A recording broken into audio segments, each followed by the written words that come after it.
Hansi Flick Ball is here. Who would have thought? Who would have thought? 4 out of 4. 13 goals scored. 3 goals conceded. 7 different goal scorers. Barcelona are on the form of their lives. They are probably the one team in La Liga you do not want to come up against at the moment. But this is a manager that's only been here for, what, 2 months? 2 months, maybe even less. Hardly spent any money. The only acquisition I know is Dani Olmo. A squad that has like an average age of 23, 24. How has Hansi Flick done it? How? Because the football is impressive. The football is eye-catching. It's entertaining, and most importantly, it's getting the most out of Barcelona's key players. I want to discuss 3 things. Number 1, the system. What is Flick Ball? What is Flick Ball, the system? Number 2, I'll call him Mr. 9.5, Raphinha. It's a new role, new responsibilities, but he's excelling. And number 3, Lamine the Dream, Lamine Yamal, because he done something against Real Valladolid, which, it was amazing. It was amazing. But anyways, if you're new, make sure to subscribe.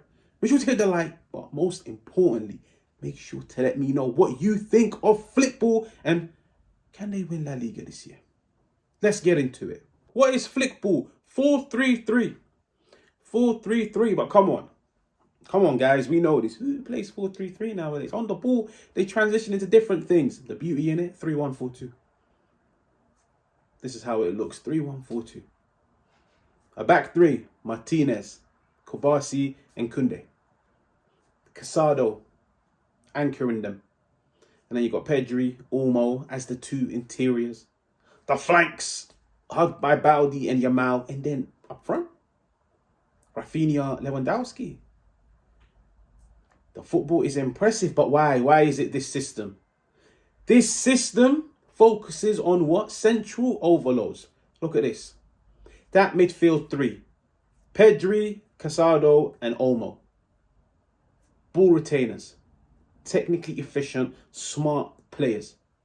Overload the centre to drag in the opposition. And when you do that, you create space in behind. When you overload the centre and you cramp it out, guess what happens? The flanks become open. And the beauty in it is, this is why I said Mr. 9.5, Raphinha. Raphinha at times would drop deep and turn that midfield 3 into a midfield 4. So now, every player on the ball has got passing angles to the left, to the right, behind them. The players are in close proximity of one another. They can bounce the ball. The more you bounce the ball, the more you move the opposition. The more you move the opposition, the more space you have to attack. You know what? Let me show you some examples. Let's look at the first goal.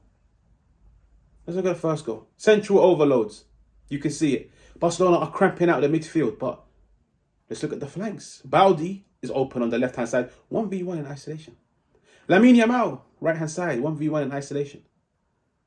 The opposition don't know whether to cramp it out or spread themselves out. Because if they spread themselves out, it leaves more space for the likes of Pedri and Dani Olmo, and you don't want that.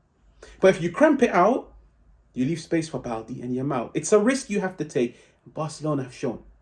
Whichever way you set up, we will unlock you. You look at the first goal. They cramp out the centre, force the opposition in, ball over the top, Raphinha scores. Let's look at the second goal. The exact same thing. Cramp out the centre, force the opposition in, ball over the top, Lewandowski scores. It's efficient, but effective. Now, the second thing I want to discuss.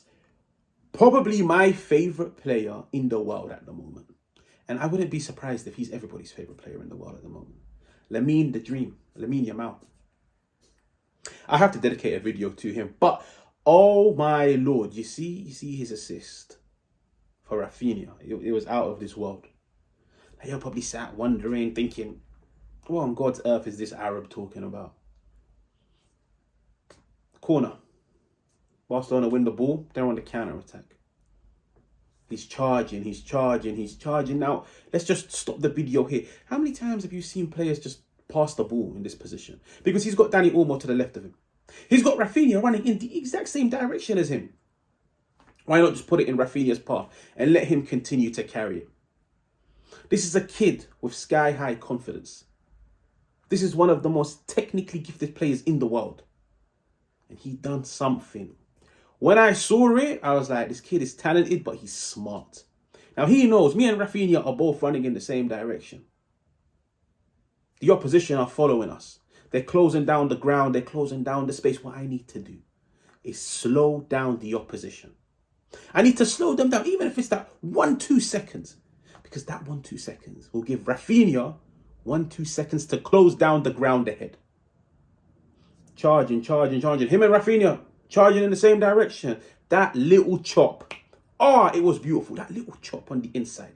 It literally slowed down the opposition because they thought he was coming to a stop. Chopped inside, continue going down the opposite direction. It slowed down the game by 1-2 seconds, but that 1-2 seconds allowed Raphinha to get ahead of him. Because like I said seconds ago, they were both running in the same direction. They were literally stuck to one another. That little pause slowed the opposition, but Raphinha kept running. And then the vision, the weight of pass, the accuracy, the timing. And then it's a beautiful finish. The kid is a joy to watch. And the kid is bringing Ballon d'Ors. Not Ballon d'Or, Ballon d'Ors back to Barcelona. And finally, the hat-trick hero, Raphinha. A player over the years, especially during his time at Barcelona, he's come under criticism, scrutiny, question marks, doubts. Is he good enough to be a Barcelona player? They've tried him on the left, they've tried him on the right. He's been in and out of the team, but he looks like Hansi Flick's man. Scoring a hat-trick, but the beauty in it is you could take away those 3 goals. He still ran the show. He was amazing. He was everywhere. There's a reason why I've labelled him Mr. 9.5. Because I feel like with his role, 3-4-1-2. Now, off the ball, he plays that way. But on the ball, 3-4-1-2. He is the supporting act to number 1, Lewandowski, because he provides that physicality that Lewandowski doesn't have. Lewandowski's 36. He can't run the channels. He can't stretch the opposition. That's where Raphinha plays next to him to fill in that void. But he also plays as a supporting act to the midfielders, dropping deep to create those central overloads. Like we said at the beginning, create those central overloads to get the wide players open 1v1 in isolation. But the thing I loved about him, besides his goals, the thing I loved about him was the fact that he was a team player. Like, let's look at this one moment. Barcelona, building play down the left-hand side. They're bouncing the ball off one another. You can see Raphinha. He knows the space is in behind. Down the left-hand side, that's where the space is. I want to attack the space. But he knew, it's in-game intelligence. And it's chemistry, he knew. When Dani Olmo comes short to receive the ball, the opposition are going to follow him to try and press him. But when they push forwards, guess what happens? They leave the space in behind. Now I need to make sure as soon as they begin to press, I run in behind. Because that way, I now create a passing angle for Baldi on the ball straight away. It's all about moving the opposition and then capitalizing on the space. If you move the opposition but you haven't capitalized on the space, there is no passing angle. This was a 3-pass sequence and Raphinha was in down the left-hand side. But it's the chemistry. The players are in sync. The players know once he makes this run, I'll make that run. Once you receive the ball, you pass it into him. And then he goes charging down the left-hand side, puts a cross into the box, and Barcelona score. Football is a simple game when everybody is in sync. And his role in this Barcelona team, I feel like it gives him a lot of license to express himself in central areas, out wide, and he's not restricted at all. Because at times he's shown an erratic side to his game, but with this one, he is Hansi Flick's man. He's trusted him, he's given him the keys. He's involved in central areas, he's involved out wide, he's involved in scoring goals. Defensively, he tracks back and helps the team, and he looks like an individual that's enjoying his football. And there's a reason why Barcelona are 4 out of 4. But anyways, if you're new, make sure to subscribe. Make sure to hit the like. But like I said, make sure to let me know what you think of Hansi Flick Ball in the comments. And I will catch you guys on another one.